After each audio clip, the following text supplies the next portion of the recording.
Cinderella परी के जादुई सोने और चांदी के 2 लहंगे। बहुत समय पहले की बात है। दिव्यापुर नामक गांव में सुनीता और अर्चना अपनी सौतेली माँ शोभा के साथ रहते थे।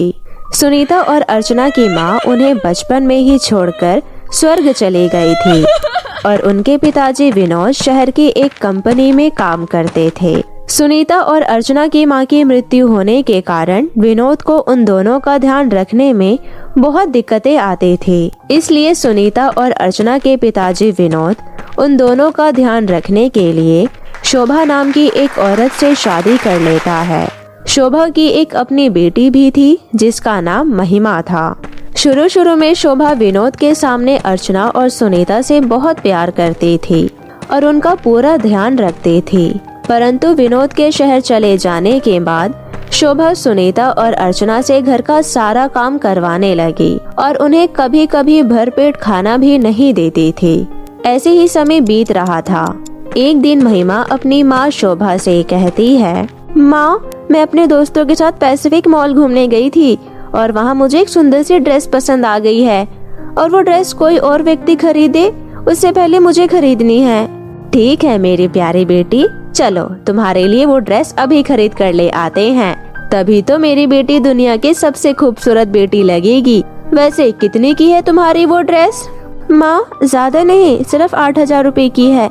जल्दी चलो ना, नहीं तो कोई और वो ड्रेस खरीद लेगा।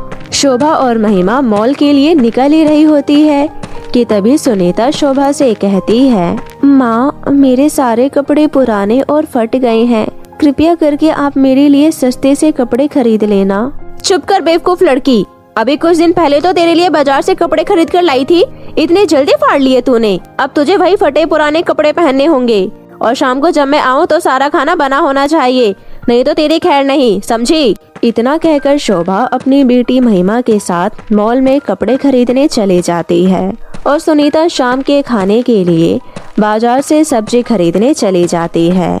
सुनीता बाजार से सब्जी लेने जा ही रही होती है कि रास्ते में एक सड़क के किनारे एक बूढ़ी दादी बैठी होती है। सुनीता उन बूढ़ी दादी के पास जाती है और उनसे बोलती है, क्या हुआ बूढ़ी दादी, आप इस तरह सड़क के किनारे क्यों बैठी हैं? क्या मैं आपकी कोई मदद कर सकती हूँ? बेटी, मुझे आँखों से कुछ दिखाई नहीं देता और मैं घर का रास्ता भूल गई हूँ, कृपया करके तुम मुझे ये सड़क पार करा दो। सुनीता उन बूढ़ी दादी का हाथ पकड़कर सड़क पार करा देती है। फिर जब सुनीता वहाँ से जाने लगती है तो वो बूढ़ी दादी एक परी में बदलकर सुनीता को आवाज लगाती है और सुनीता से कहती है, रुको सुनीता, आप कौन है? यहाँ तो एक बूढ़ी दादी थी ना, अचानक से इतनी जल्दी वो कहाँ चली गई? सुनीता, मैं ही वो बूढ़ी दादी थी। मैं परी लोक में अपनी परी बहनों के साथ रहती हूँ। मेरी सारी बहनें कहती है कि पृथ्वी लोक के लोग बहुत स्वार्थी होते हैं, वो कभी भी किसी की मदद नहीं करते। परंतु मुझे लगता था कि जरूर कोई ना कोई तो पृथ्वी लोक पर अच्छा इंसान होगा, इसलिए मैं पृथ्वी लोक पर घूमने आई थी। क्या आप एक परी हैं और आप परी लोक में रहती हैं और आप यहाँ घूमने आई हैं? मुझे तो यकीन ही नहीं हो रहा। सुनीता, मैं बहुत देर से यहाँ बूढ़ी औरत के रूप में बैठी हुई थी, पर किसी ने मेरी मदद नहीं की। मुझे तो लग रहा था कि सच में पृथ्वी लोक पर अब भले लोग नहीं हैं, परंतु तभी तुमने मेरी मदद की। इससे साबित होता है कि तुम बहुत संस्कारी और नेक लड़की हो। ये लो, ये एक जादुई लहंगा है, ये तुम्हारे बुरे समय में मदद करेगी।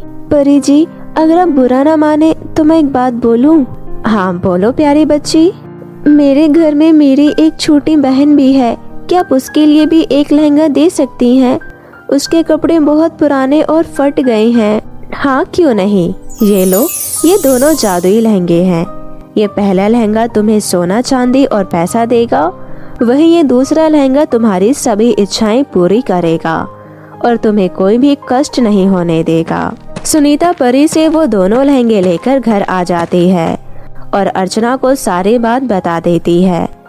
सुनीता दीदी, अब तो हमारे पास ये 2 जादुई लहंगे हैं, क्यों ना हम ये घर छोड़ दे, इनसे अब हम कुछ भी मांग लेंगे और हंसी खुशी से रहेंगे। अर्चना, तुम ठीक कह रही हो, माँ के बाजार से लौटने से पहले हम दोनों इस घर से चले जाते हैं। और इसी तरह सुनीता और अर्चना शोभा और महिमा के बाजार से लौटने से पहले वो घर छोड़ देते हैं और एक जंगल में चले जाते हैं। अब उन दोनों को रहने के लिए एक घर की जरूरत थी। सुनीता जादुई सोने के लहंगे से बोलकर जादू से घर मंगा लेती है। हे जादुई सोने के लहंगे, कृपया हम दोनों बहनों के लिए एक सुंदर सा घर दे दो। सुनीता के इतना बोलते ही वहाँ एक आलीशान घर प्रकट हो जाता है और दोनों उस घर के अंदर चले जाते हैं। अंदर जाकर वो देखते हैं कि वो घर तो स्वादिष्ट स्वादिष्ट पकवान, सुंदर सुंदर ड्रेसेस, बैठने के लिए कोमल सोफे आदि लग्जरी चीजों से भरा हुआ है। दोनों बहनें उस घर में हंसी खुशी से रहने लगती हैं। कुछ समय बाद सुनीता और अर्चना के पिताजी विनोद शहर से काम की छुट्टी लेकर घर लौट आते हैं। विनोद घर आकर शोभा से बोलता है, शोभा, मेरी दोनों प्यारी बेटी सुनीता और अर्चना कहाँ है? जी पता नहीं सुनीता और अर्चना कहाँ चली गई। मैं महिमा के साथ बाजार गई हुई थी और जब घर लौट कर आई तो मेरी दोनों प्यारी बेटियां घर पर नहीं थी। उस दिन से तो मेरा रो रो कर बुरा हाल है। पता नहीं दोनों बेटी किस हाल में होगी। क्या तुमने पुलिस की मदद ली और यह बात कब की है? नहीं, मैंने कोई पुलिस कंप्लेंट नहीं की।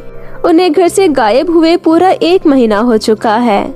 मुझे तो तुम्हारे बातों से साफ नजर आ रहा है, जरूर तुमने बेचारी उन दोनों को बहुत परेशान करा होगा, इसलिए वह घर छोड़कर चली गई होगी। पता नहीं किस हाल में होगी मेरी दोनों प्यारी बेटी। मुझे तो उनकी चिंता हो रही है। मैं जा रहा हूँ। जिस घर में मेरी दोनों बेटियाँ रहेगी उसी घर में मैं रहूँगा। और इस तरह विनोद घर छोड़कर अपनी दोनों बेटियों को ढूंढने निकल जाता है। सभी जगह ढूंढने के बाद विनोद को जंगल में एक घर दिखाई देता है। विनोद चलते चलते बहुत थक गया था। वो पानी मांगने के लिए उस घर में जाता है और देखता है कि उसकी दोनों प्यारी बेटी सुनीता और अर्चना वहाँ बड़े ही प्यार और स्नेह से रह रही थी। सुनीता और अर्चना अचानक अपने पिताजी को सामने देखकर बहुत खुश होती है। पिताजी, आप हमारे पास आ गए। हमें माफ कीजिएगा, हमने आपको अपने घर में नहीं बुलाया। वहाँ सौतीली माँ हम पर बहुत अत्याचार करती थी, जिस वजह से हम दोनों इस जादुई सोने के लहंगे की मदद से दिए हुए घर में रहने लगे। कोई बात नहीं मेरी प्यारी बच्चियों, मैं भी तुम्हारी सौतेली माँ शोभा को हमेशा हमेशा के लिए छोड़कर आया हूँ और अब मैं अपने आगे की जिंदगी तुम्हारे साथ ही बिताऊंगा। यह सब देखकर जरूर तुम्हारी स्वर्गवासी माँ भी खुश होगी। और उस दिन के बाद विनोद अपनी दोनों बेटियां सुनीता और अर्चना के साथ हंसी खुशी से रहने लगता है। तो मेरे प्यारे दोस्तों, कैसी लगी आपको मेरी ये कहानी? मुझे कमेंट करके ज़रूर बताएं और इसे अपने दोस्तों के साथ भी शेयर करें।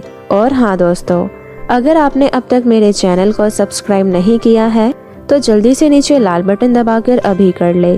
तो मिलती हूँ आपसे फिर किसी नई कहानी के साथ। तब तक के लिए आप अपना ध्यान रखें। बाय बाय दोस्तों।